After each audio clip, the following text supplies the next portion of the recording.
MLA കൂടി telephone ലൈനിലൂടെ. ശ്രീ ആന്റണി രാജു, ഇനിയിപ്പോൾ നമുക്ക് തർക്കിക്കാനോ താമസം വരുത്താനോ ഉള്ള സമയമല്ല. ജോയിയുടെ വിലപ്പെട്ട ജീവൻ നഷ്ടപ്പെട്ടു. ഇനി വേണ്ടത് ഇത്തരം സംഭവങ്ങൾ ആവർത്തിക്കാതിരിക്കാനുള്ള മുൻകരുതലുകളാണ്. അത് മാത്രമല്ല, ഇതുവരെയുള്ള പ്രഖ്യാപനങ്ങൾ പോലെ ആവുകയും അരുത്. അത് ആമയിഴഞ്ചാൻ തോടിനെ വീണ്ടെടുക്കണം, നഗരത്തിന്റെ മാലിന്യവാഹിനിയായി അതിനെ ഒഴുകാൻ പാടില്ല. അതിനുള്ള നടപടിക്രമങ്ങൾ ഉണ്ടാകുമോ? തീർച്ചയായിട്ടും ഇതിപ്പോ നമുക്ക് എല്ലാവരുടെയും കണ്ണു തുറപ്പിക്കേണ്ടതാണിത്. ഇത് നമുക്കറിയാം, ഇത് റെയിൽവേ കോൺട്രാക്ട് നൽകി റെയിൽവേയുടെ അധീനതയുള്ള സ്ഥലത്ത് വേറെ ആർക്കും കയറി അതിനകത്ത് പ്രവേശിക്കാൻ കഴിയില്ല, അവിടെ ക്ലീനിങ് നടത്താൻ കഴിയില്ല. എന്ന് മാത്രമല്ല, ഞാൻ മനസ്സിലാക്കിയത്, ഇതൊന്നും പുറത്ത് പറയേണ്ടത് ചെയ്തതാണ്, ഈ റെയിൽവേ നിരവധി ട്രെയിനുകൾ ദിവസം വന്നു പോകുന്ന ഒരു സ്ഥലമാണ് നമ്മുടെ തമ്പാനൂര്. അതിൽ വരുന്ന വേസ്റ്റ് മുഴുവൻ ഇവര് ഈ ആമയിഴഞ്ചാൻ തോടിന്റെ ഇവരുടെ റെയിൽവേയുടെ കസ്റ്റഡിയിലുള്ള സ്ഥലത്തേക്കുള്ള ആ തോട്ടിലേക്കാണ് ഇവർ തള്ളി ഒഴുക്കി വിടുന്നത്. അതിനകത്ത് വരുന്ന വേസ്റ്റ് വാട്ടർ ബോട്ടിലുകള്, ഈ റെയിൽവേ ക്ലീൻ ചെയ്യുന്ന വാഹനം ക്ലീൻ ചെയ്യുന്ന വേസ്റ്റ് വാട്ടർ അതുൾപ്പെടെ. അല്ല സാറേ, താങ്കൾ ഇപ്പോഴും മനസ്സിലാക്കിയിരിക്കുന്നത് റെയിൽവേയുടെ വേസ്റ്റ് മാത്രമാണ് ഈ ആമയിഴഞ്ചാൻ തോടിൽ ഉള്ളത് എന്നാണോ? ഞങ്ങളിപ്പോൾ മറ്റ് വിവിധ ഭാഗങ്ങളിൽ നിന്ന് ഞാൻ പറയുന്നത് കേൾക്കും, മറ്റ് വിവിധ ഭാഗങ്ങളിൽ നിന്ന് ഞങ്ങൾ ദൃശ്യങ്ങൾ സഹിത പ്രേക്ഷകർക്ക് എത്തിച്ചുകൊണ്ടിരിക്കുകയാണ്. റെയിൽവേയുടെ പ്രദേശത്ത് മാത്രമല്ല, റെയിൽവേയും ചെയ്യുന്നുണ്ടാകും, പക്ഷെ മറ്റു മേഖലകളിലും ഇത് സംഭവിക്കുന്നുണ്ടെന്നേ. നിങ്ങളെ ഇത് ഞാൻ പറയുന്നത് മുഴുവൻ കേൾക്കാൻ നിങ്ങൾക്ക് താല്പര്യമുണ്ട്? പറയൂ സർ. അല്ല, നിങ്ങൾ ഇങ്ങനെ ചാടിക്കടിക്കുക. സമയം തരൂ. ഞാൻ തുടങ്ങിയതല്ലേ ഉള്ളൂ. അതിനുമ്പേ നിങ്ങൾ ഇങ്ങനെ ഈ രീതിയിൽ നെഗറ്റീവായിട്ട് റെയിൽവേ എന്ന് പറയുന്നല്ലേ മുതൽ റെയിൽവേ തുടങ്ങിയതല്ലേ ഉള്ളൂ പറയണ്ടേ? ശരി, താങ്കൾ പറയൂ. അദ്ദേഹം ഫോൺ കട്ട് ചെയ്തു പോയി. ഇന്നലെയും സംഭവിച്ച കാര്യം ഇത് തന്നെയാണ്. റെയിൽവേയുടെ സ്ഥലത്ത് മാത്രമാണ് ഈ മാലിന്യം എന്ന രീതിയിലുള്ള പ്രചരണം നടക്കുന്നുണ്ട്. റെയിൽവേയും കുറ്റക്കാരാണ്, സംശയമില്ലാത്ത കാര്യമാണ്. പക്ഷെ അപ്പോഴും മറ്റ് ഭാഗങ്ങളിലുള്ള മാലിന്യ നീക്കവും ആ തരത്തിൽ ഇല്ലാതിരിക്കുന്നതിന്റെ കാര്യം നഗരസഭയ്ക്ക് അതിൽ കൃത്യമായ ഉത്തരവാദിത്തമുണ്ട്.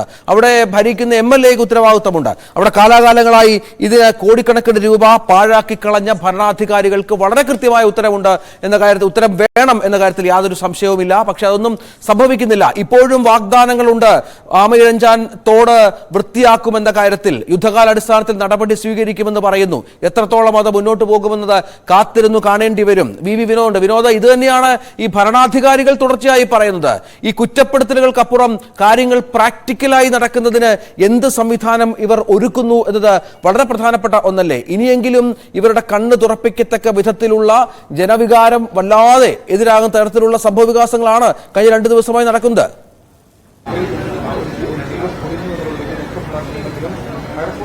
രഞ്ജിത്ത്, നമ്മൾ റെയിൽവേയുടെ ടണലിന്റെ കാര്യം പറയുമ്പോഴും ആ ടണലിലേക്ക് എങ്ങനെ മാലിന്യം വരുന്നു എന്നതിൽ മറുപടി പറയേണ്ടത് തീർച്ചയായിട്ടും നഗരസഭയും അല്ലെങ്കിൽ ഇവിടുത്തെ ജനപ്രതിനിധികളും തന്നെയാണ്, ഇവിടുത്തെ ഭരണ സംവിധാനം തന്നെയാണ്. കാരണം റെയിൽവേയുടെ ടണലിലേക്ക് ഈ മാലിന്യം വരുന്നു.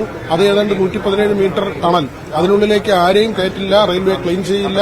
ഈ വെള്ളപ്പൊക്കത്തിന്റെ ഒരു പ്രധാനപ്പെട്ട കാരണം ആ ടണലിനുള്ളിൽ അടിഞ്ഞു കിടക്കുന്ന മാലിന്യം തന്നെയാണ്.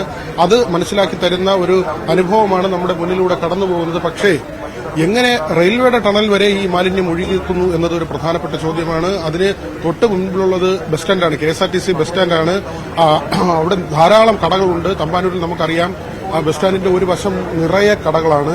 അവിടെയൊക്കെ വരുന്ന ആളുകൾ അവർ ഉപയോഗിക്കുന്ന ഈ കുപ്പിവെള്ളവും അതിന്റെ മാലിന്യവും ഒക്കെയും തന്നെ ഇതിലേക്ക് വരുന്നു എന്ന ഒരു വസ്തുതയുണ്ട്. ഇത് കൃത്യമായും തടയുക, അതായത് ഉറവിടത്തിൽ തന്നെ മാലിന്യത്തെ തടയുക എന്ന ഏറ്റവും ശ്രമകരമായ ദൌത്യം അത് ഏറ്റെടുത്ത് നടപ്പാക്കേണ്ടതുണ്ട്. അല്ലാതെ ഈ പരസ്പരമുള്ള കുറ്റപ്പെടുത്തലുകൾ ചെയ്തു തീർക്കേണ്ട കാര്യങ്ങളുണ്ട്. അത് ഉറപ്പ് തന്നെയാണ്. ഇപ്പോൾ റെയിൽവേയുടെ ടണലിനുള്ളിലെ മാലിന്യം അത് പതിറ്റാണ്ടുകളായി നീക്കം ചെയ്യാതിരിക്കുമ്പോൾ അത് സൃഷ്ടിക്കുന്ന തലവേദനയുണ്ട്. മാലിന്യം എടുത്ത ജീവൻ. അങ്ങനെ തന്നെ നമുക്ക് ഇപ്പോൾ ഈ ജോയിയുടെ മരണത്തെ പറയേണ്ടി വരും.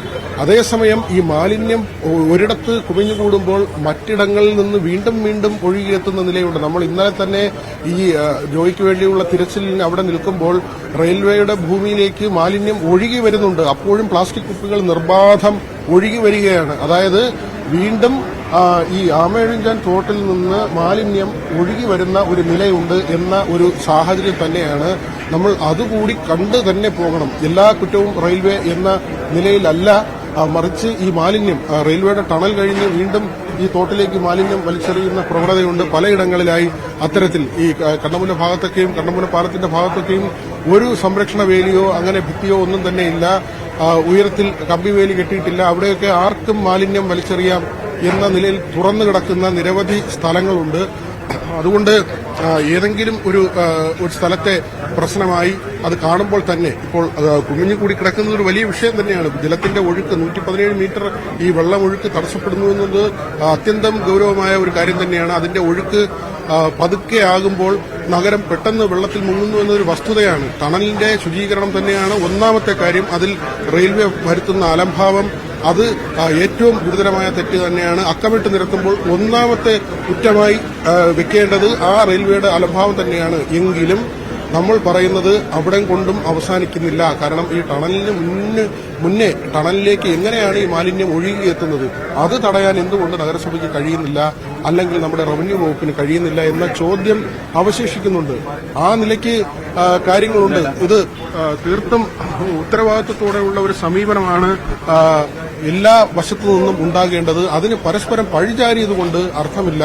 മറിച്ച് ഇത് ഉണ്ടാകാതിരിക്കാൻ തലസ്ഥാന നഗരമാണ്, ഒരു നാടിന്റെ തലസ്ഥാനമാണ്. മറ്റ് പുരോഗമനപരമായ രാജ്യങ്ങളിൽ അല്ലെങ്കിൽ അങ്ങനെ ചിന്തിക്കുന്ന, അങ്ങനെ വികസിത രാജ്യങ്ങളെന്ന് നമ്മൾ പറയുന്ന സ്ഥലങ്ങളിൽ പോയാൽ ഒരു ജലസ്രോതസ് ഇങ്ങനെയാണോ കൈകാര്യം ചെയ്യപ്പെടുക എന്ന ചോദ്യമാണ് പ്രധാനമായും അവശേഷിക്കുന്നത്. അവിടെ തെളിനീരായി ഒഴുകുന്ന കാഴ്ചകൾ പല വൻ പട്ടണങ്ങളിലും വൻ നഗരങ്ങളിലും തെളിനീരായി നഗരത്തിന് നടുവിലൂടെ ഒഴുകുന്ന തോടുകളോ അരുവികളോ ആ തരത്തിലുള്ള കാഴ്ചകൾ ഉള്ളപ്പോഴാണ് ഇവിടെ കറുത്തു കുറുകി മനുഷ്യന് അതിനടുത്തുകൂടി പോകാൻ കഴിയാത്ത വിധം ദുർഗന്ധം വമിക്കുന്ന ഒരു മാലിന്യ സ്രോതസ്സായി നഗരഹൃദയത്തിലെ ഒരു ജലാശയം, ഒരു ജലസ്രോതസ് നീരുറവ മാറുന്നത് എന്ന ഏറ്റവും സങ്കടകരമായ കാര്യം തന്നെയാണ്. അവിടെ ഉത്തരവാദിത്തത്തിൽ നിന്ന് ഒഴിഞ്ഞു മാറാതെ ഒരു മരണം വേണ്ടി വന്നു ഇങ്ങനെ ഒരു ചർച്ചയ്ക്ക്. അത് ഖേദകരമാണ്, ദുഃഖകരമാണ്.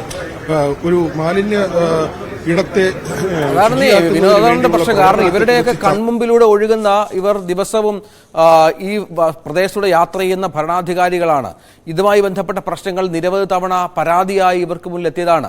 ഇപ്പോൾ നമ്മൾ മുമ്പേ അരുൺ സംസാരിച്ച ഒരു കുടുംബം പറയുന്നത് ആഹാരം പോലും കഴിക്കാൻ പറ്റാത്ത വിധത്തിലുള്ള സ്മെല്ലുണ്ട്.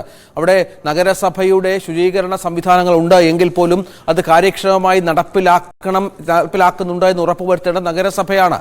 ഒപ്പം ഇത്തരം മാലിന്യങ്ങൾ തള്ളുന്നവരെ പിടിക്കുകയും അർഹമായ ശിക്ഷ നിയമങ്ങളുള്ള നാടാണ് നമ്മുടേത്. അവരെ അതിന് വിധേയമാക്കുകയും ചെയ്യേണ്ടതും ഈ ഭരണാധികാരികളാണ്. അതിനു പകരം അനസ്യൂതം ഈ മാലിന്യം തള്ളുന്നവരെ വിലസാൻ അനുവദിച്ച ഭരണാധികാരികളാണ് ഒന്നാം പ്രതി ജോയിയുടെ മരണത്തിൽ.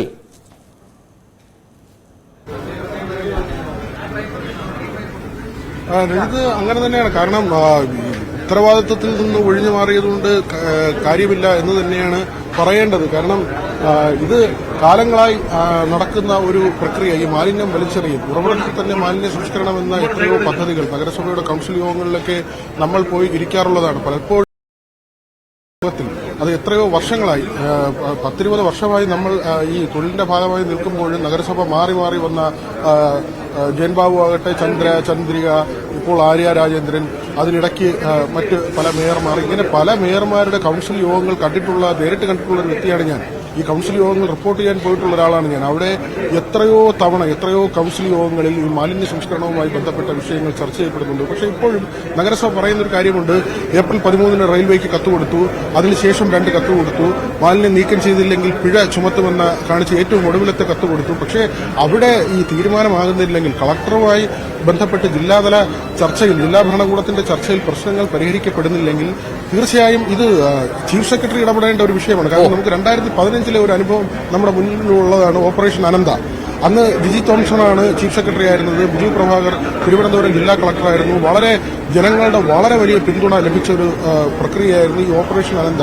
അന്ന് വരെ ഇല്ലാതിരുന്ന ഒരു പ്രവർത്തനം. അത് പണ്ട് രാജഭരണകാലത്ത് തന്നെ ഉണ്ടായിരുന്ന ഓടകളുടെ അടക്കം മാപ്പുകൾ ശേഖരിച്ചുകൊണ്ട് പരമാവധി രേഖകൾ കൈവശപ്പെടുത്തി ഈ ഓടകൾ ഏത് വഴിയൊക്കെയാണ്